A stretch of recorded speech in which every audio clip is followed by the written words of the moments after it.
자, 다음은 학교에서 정말 많이 쓰는 유형입니다. 포트폴리오 수업과 평가의 실제에 대해서 말씀드리도록 하겠습니다. 제가 선생님들의 수행평가 기준표를 보면서 정말 놀라웠던 게 뭐냐면 포트폴리오 유형이 제일 많은 거 아세요? 네. 근데 포트폴리오가 수행평가 과제명이에요. 좀 그래서 포트폴리오? 그러니까 이 포트폴리오 하기라는 건데 뭐에 대한 포트폴리오에 대한 거는 안 나와 있는 경우가 굉장히 많더라고요. 그래서 한번 제가 좀 포트폴리오에 대해서 말씀드리도록 하겠습니다. 58쪽입니다. 교실 상황에서 포트폴리오는 학습 목표를 달성해가는 과정을 모은 것 또는 학습 목표를 달성했다는 것을 보여주기 위해서 모은 것 또는 둘 다를 모은 것입니다. 그래서 포트폴리오는 크게 기록 포트폴리오와 성장 포트폴리오로 나눌 수 있죠. 예. 뭐 간단하게는 한 주 동안의 프로젝트 동안 학생이 무엇을 배웠는지를 간략하게 묘사하는 것이 될 수도 있고요. 또는 학생이 어떻게 1년 전체의 과정 동안 발전해 왔는지에 대한 지속적인 성장에 대한 기록도 될 수 있습니다. 따라서 포트폴리오를 수업과 평가에 활용하기 위해서는 세 가지 결정을 먼저 하셔야 되거든요. 첫 번째는 뭐냐? 성장에 관한 포트폴리오인가? 기록에 관한 포트폴리오인가? 두 번째는 어떻게 채점할 것인가? 즉, 학생들이 자신의 포트폴리오가 성공적이고 좋은 성적을 받기 위해서 필요로 하는 것이 무엇인지를 알게 해주셔야 된다는 거예요. 포트폴리오를 시작할 때는.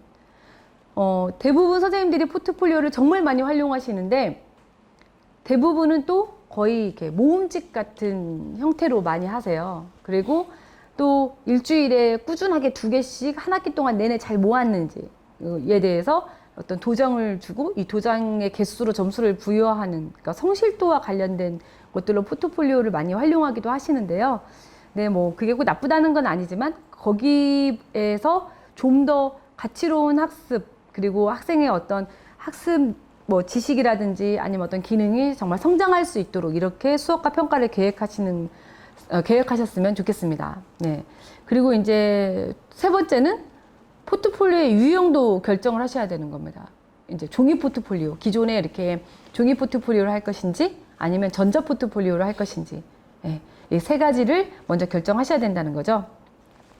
우리가 교실 상황으로 들어가 보도록 하겠습니다. 이렇게 포트폴리오는 학생들이 수시로 자신의 작품을 정리하고 점검하면서 자기 평가를 할 수 있고요. 또 평가 과정이 개인화될 수 있다는 큰 강점이 있습니다. 그래서 학생들은 자신의 포트폴리오를 보면서 자신의 강점을 찾아내서 강화할 수도 있고요. 자신의 강점을 또는 약점을 보완할 수도 있습니다. 뿐만 아니라 교사는 학부모와 상담할 때 구체적인 예로 활용하면서 학생에 대한 이해를 돕는 데 활용할 수 있다는 거죠. 자, 뭐 어머니, 우리 이 아이가요. 이렇게 지금 처음에는 초창기에 어떤 글을 쓸 때는 이 정도 글을 수준으로 썼는데 점점점 이렇게 아이가 향상해 가는 거 보이시죠? 뭐 이렇게 하면서 보이며 상담을 하면서 부모님께 굉장히 이렇게 긍정적인 자기 자식에 대해 긍정적인 마인드를 가질 수 있도록 아마 얘는 앞으로 더 계속 성장할 거예요. 뭐 이렇게 얘기하실 수도 있고요. 네. 그리고 이러한 이제 포트폴리오의 장점이 최대한 발현되기 위해서는 사실은 교사나 학생이 장시간 동안 많은 노력이 필요한 거죠. 굉장히 끈기 있게 끝까지 끌고 가야 되는 힘이 있어야 되는 거예요. 자, 예를 들어서 역사교사가 학생들과 함께 한 학기 동안 조선왕조 실록을 읽어가면서 학생들이 새로 알게 된 내용 또는 가장 기억에 남는 장면 등을 포트폴리오로 하려고 해요. 이럴 경우에 역사교사는 지금 보시는 것과 같은 내용을 포함한 조선왕조 실록을 읽어가며 포트폴리오 계획서를 제공해 주셔야 된다는 겁니다. 자, 예를 보실게요. 책 59쪽이에요. 조선왕조 실록을 읽어가며 역사 포트폴리오 계획서 예시입니다. 그래서 학생들은 다음의 계획에 따라서 포트폴리오를 작성하시오. 이렇게 하면서요.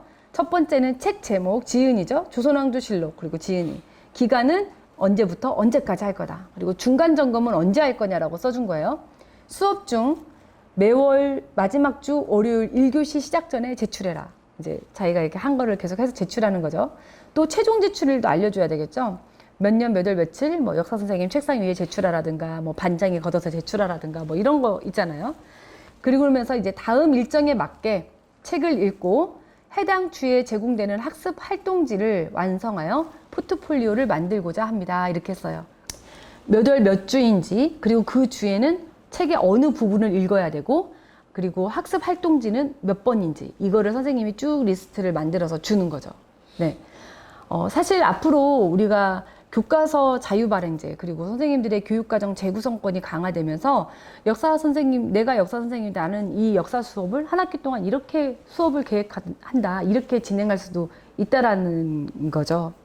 저는 곧 이루어질 거라고 아마 생각이 됩니다. 네. 그러면서 이제 6번 보시면요. 학습 활동지와 채점 기준은 첫 주에 제공되며 매월 마지막 주에 제출한 포트폴리오에서 우수한 활동지는 제출자 이름을 지우고 공개하여 참고가 되도록 할 것입니다. 이렇게 선생님이 미리 제시를 해주셨다는 겁니다. 네. 우수한 학생의 작품을 공개하고 이 학생의 작품에서 배울 점은 무엇인지, 어떤 점이 좋다라고 생각하는지를 같이 토론하고 이것들을 통해서 배우게 하는 것은 굉장히 의미 있는 거죠. 네. 그러면 이제 우리 60쪽에 나와 있는 활동지 예시를 한번 보여드리도록 하겠습니다. 여기 활동지 예시를 보면요. 뭐 처음부터 32쪽을 읽고 활동해 봅시다 이렇게 되어 있어요. 그래서 학년, 반, 뭐 이름, 날짜 이런 양식들은 사실 그냥 선생님들한테 제안해 드리는 거고요. 여기 보시면 뭐 그냥 여기 있는 내용도 마찬가지입니다. 아마 우리 역사 전공을 하신 선생님들은 훨씬 더 재미있게 구성하실 수 있겠죠. 1번 목차를 보고 가장 흥미로운 제목은 무엇이고 이유는 무엇인가요? 이렇게 해서 간단하게 이제 학생들한테 목차를 먼저 훑어보게 하는 이런 활동을 시키는 거죠. 두 번째, 조선왕조실록이란 무엇인가요? 라고 해서 어떤 조선왕조실록이 무엇인지에 대해서 명확한 개념을 학생들이 한번 짚고 넘어갈 수 있도록 하는 것입니다. 세 번째는 제1대 태조는 동물에 비유하면 어떤 동물인지 그 동물의 모습을 한 태조왕을 그려보고 그러한 동물과 비유한 이유가 무엇인지에 대해서 자세하게 한번 써봐라 라고 했습니다. 그래서 내가 이 부분을 읽고 태조왕에 대해서 이렇게 이미지를 동물로 형상화한다라고 하면 나는 어떻게 형상화했고 내가 어떻게 왜 그런 동물로 형상했는지를 이렇게 적어본다라고 하면요. 학생이 이 태조왕에 대해서 명확하게 어떤 관점에서 이해하고 있는지를 선생님께서 파악하실 수 있는 거죠. 그리고 친구들과 이런 것들을 좀 공유해 보는 것도 되게 재미있을 것 같아요. 그리고 또 네 번째로 새롭게 알게 된 역사적 용어를 5개 적고 그 용어에 대해서 설명하시오 이렇게 했습니다. 이거를 집어넣은 이유는요. 많은 학생들이 역사 용어를 되게 어려워하거든요. 그래서 이 조선왕조실록을 읽어가면서 내가 새롭게 알게 된 역사 용어를 정리하고 나중에는 이 포트폴리오에서 학생들이 그것들만 다시 한번 읽어봐도 굉장히 많은 지식이 쌓일 거라고 생각을 합니다. 5번째는 읽은 부분에서 느낀 점을 책 속에 있는 2문장을 그대로 인용해서 5문장 이상 쓰시오 이렇게 했어요. 그래서 이런 것들을 학생들이 이제 한 학기 동안 꾸준히 해나갈 수 있도록 우리 선생님들께서 제시해 주시는 겁니다. 네. 자, 갑자기 뭔가 바뀌었죠? 그동안 간단한 사고가 있었습니다. 제가 마이크를 떨어뜨리는 바람에 마이크가 갑자기 안 돼요. 그래서 이게 지금 그러다가 이렇게 해서 웹캠으로 바꿨습니다. 자, 교사는 한 학기 동안 이루어지는 포트폴리오에 대해서요. 뒷부분으로 갈수록 단편적인 활동보다는 이제 고차적인 사고를 통해서 산출할 수 있는 활동들을 좀 더 고안해야 되겠죠.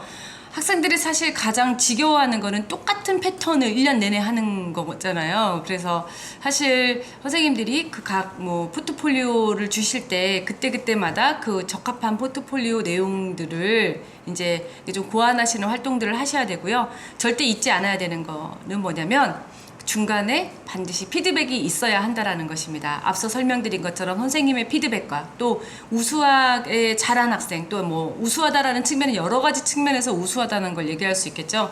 그래서 학생들과 같이 공유할 수 있는 이런 시간을 가지는 것도 매우 중요합니다. 스탠리는 과학을 가르치면서 2가지 형식의 포트폴리오를 사용했어요. 하나는 어떤 우리가 지금 흔히 사용하고 있는 종이 포트폴리오, 그리고 또 다른 하나는 이제 전자 포트폴리오를 활용을 했거든요. 그래서 사실은 제가 여기서 소개드릴 거는 종이 포트폴리오 같은 경우는 우리 많이 하는 거잖아요. 그래서 학생들이 모은 자료들을 이렇게 쭉 정리하면서 거기에다가 자신의 의견을 덧붙여서 포스트잇을 붙이기도 하고 또는 형광펜으로 이렇게 표시를 하기도 하고 이런 일들을 합니다. 그러면 이제 전자 포트폴리오 같은 경우 어떻게 하는 거냐? 웹사이트에 링크를 제시하는 전자 포트폴리오예요. 그래서 학생은 링크를 제시하고 그 아래에 해당 링크에서 얻은 자료를 통해 배운 것이나 새로 알게 된 것 또는 새롭게 생각한 것들을 요약해서 정리해서 적을 수가 있습니다. 그래서 지금 보시는 예시와 같습니다. 포트폴리오는 학생들의 많은 노력과 생각이 들어가는 만큼 교사가 채점하는데도 많은 시간을 투자해야 되고요. 채점 기준도 명료해야 되죠. 그래서 명확한 기준과 각 기준에 맞는 적절한 채점 기준표가 없다면 교사들은 많은 학생들의 포트폴리오를 채점하는데 매우 곤란을 겪을 수가 있어요. 그래서 사실 많은 선생님들이 아직까지는 포트폴리오 채점을 학생들의 어떤 성실도 측면에서 하는 경우가 많이 있습니다. 이러한 채점이 까다롭고 많은 시간을 요하기 때문에 어떤 포트폴리오의 제출 유무와 자료의 양에만 기준을 두고 채점한다면 사실은 학생들은 수행한 것에 비해서 배우는 것이 별로 없게 된다는 것을 명심해 주기 바랍니다. 오늘은 특별히 촬영 어시스턴트를 고용했어요. 근데 좀 심오한 채널 아니야 이거? 심어요. 심오한 채널에 이런 거 넣으면 안 되지. 돼요. 안 돼. 돼요. 구독!